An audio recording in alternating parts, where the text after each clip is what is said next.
कहते हैं किसी भी समाज को जानना हो तो समाज की लोक कथाओं को जानो। तो पहाड़ों को और करीब से जानने के लिए पेश है उत्तराखंड की लोक कथाओं से सजा हुआ ये कार्यक्रम घुघुती बासुती।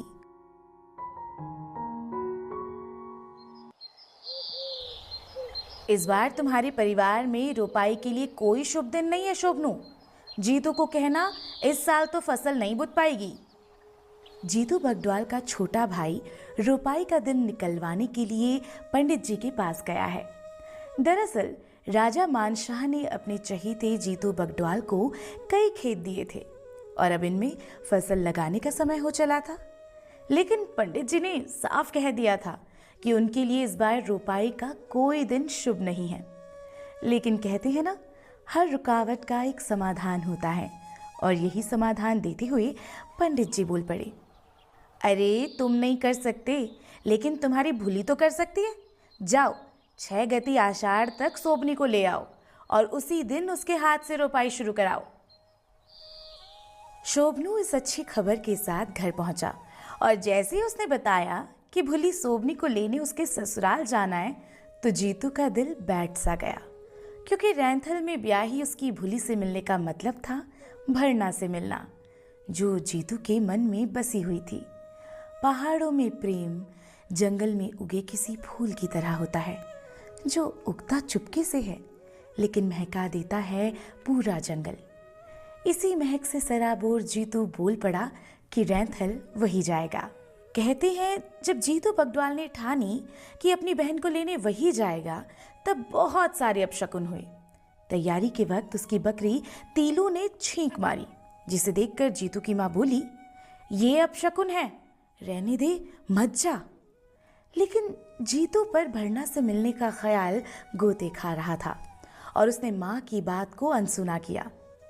लेकिन माँ का मन बेचैन था और वो जीतू को बार बार जाने से रोकती रही, पर जीतू ना रुका और चेहरे पर अपनी छबीली मुस्कान सजाए हाथों में 9 सुरी बांसुरी थामे निकल पड़ा रैंथल। यूं तो सफर का मकसद बहन को लाना था, लेकिन जीतू ही जानता था कि भरना को देखना उसके लिए किसी लंबी यात्रा की मंजिल तक पहुंचने जैसा है। और इन्हीं ख्यालों में डूबा हुआ जीतू पहुंच जाता है आछड़ियों के देश खैट पर्वत।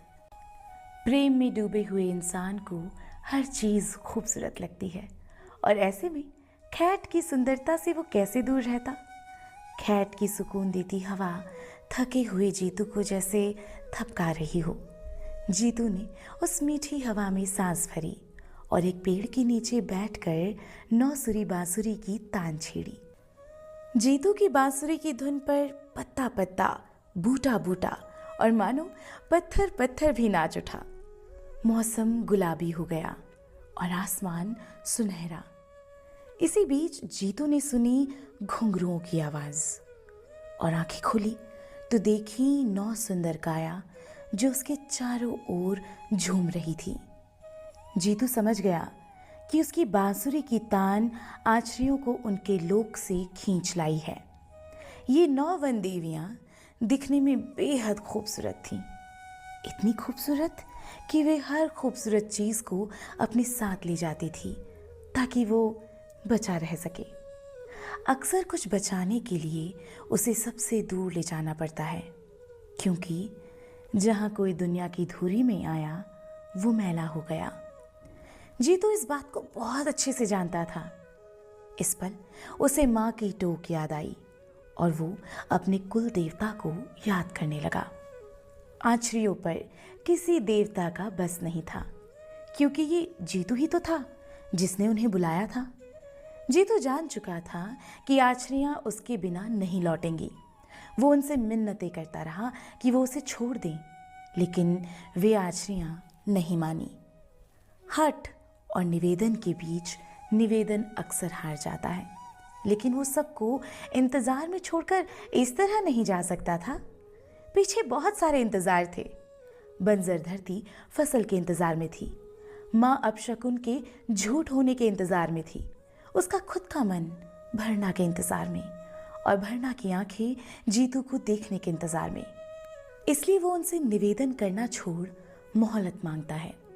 वो आश्रियों से कहता है कि उसे 6 गति आषाढ़ के दिन ले जाएं, ताकि वो तब तक अपनी सारी जिम्मेदारियों को पूरा कर सके।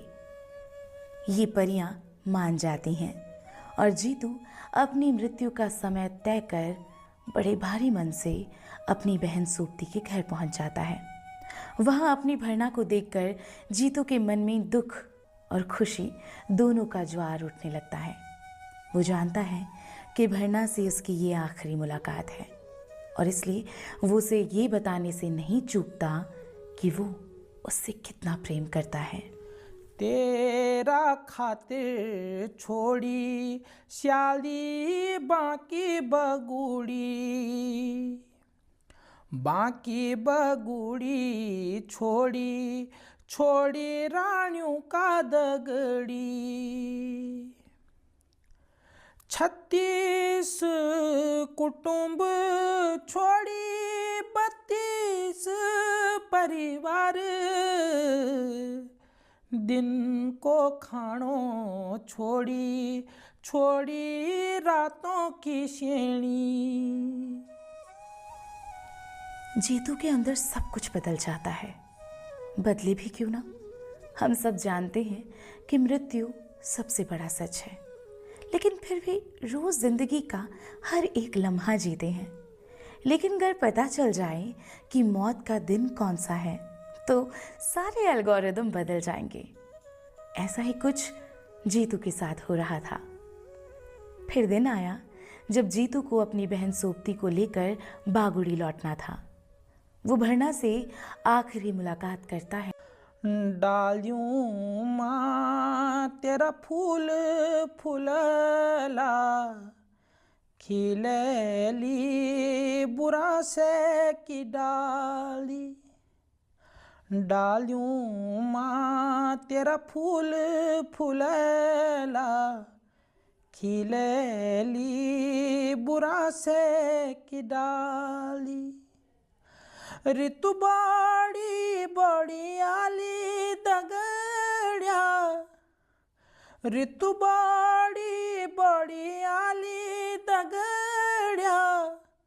मियांदू नियांदू को जानी, मियांदू नियांदू को जानी। जीतू अपने घर बागुड़ी लौट आया है और देखते ही देखते 6 गति आषाढ़ का वो दिन आ जाता है जब बंजर धरती में बीज डलने थे। गांव, घर और खेतों में मानो जलसा था। बैल तैयार थे, हल तैयार था और छबीला जीतू तैयार होकर भी तैयार न था। जीतू खेतों में हल लगाना शुरू करता है और तभी 9 बैणी आछरियाँ वादे के मुताबिक उसे लेने आ जाती हैं और जीतू धरती के अंदर समा जाता है। कहते हैं उसके जाने के बाद परिवार पर बहुत मुश्किलें आईं, लेकिन जीतू ने मरकर भी उनका साथ न छोड़ा। वो ना होकर भी अपने परिवार के साथ था। उस दौरान राजा ने जीतू की अदृश्य शक्ति को भांपा और ऐलान किया कि आज से जीतू को पूरे गढ़वाल में देवता के रूप में पूजा जाएगा। तब से जीतू बगडवाल की याद में गांव-गांव में गीत गाए जाते हैं और उनकी कहानी का मंचन किया जाता है। दोस्तों, जीतू बगडवाल से जुड़ी एक और कहानी बहुत प्रचलित है। इस कहानी के मुताबिक जीतू से राजा मानशाह बहुत प्रभावित थे, इसलिए राजा ने उसे अपना दरबारी नियुक्त कर दिया। बाद में उसे कर यानी कि टैक्स वसूलने का काम सौंप दिया गया। राजा से नजदीकियां हो जाने के कारण वो बेरोक टोक राजमहल में आने जाने लगा था। जीतू बहुत खूबसूरत था। उसकी आकर्षक कदकाठी की वजह से राजघराने की बहु बेटियों से उसकी नजदीकियां हो गई। ये बात राजा को नागवार गुजरी और उसने नारायण चौधरी और भट्ट विनायक के हाथों श्रीनगर के निकट शीतला की रेती में जीतू को मरवा दिया। अकाल मृत्यु होने के कारण उसकी मृत आत्मा राज दरबार में लोगों को डराने लगी। आखिरकार आत्मा को शांत करने के लिए राजा के आदेश से गढ़वाल के हर गांव में उसे नचाया जाने लगा। तो घूती बासुती में आज आपने सुनी जीतू बगडवाल की कहानी। अगर आपके पास भी कोई लोक कहानी है जो सबको सुनानी है तो हमें जरूर भेजें। हमारा पता है 28 ऑफिसर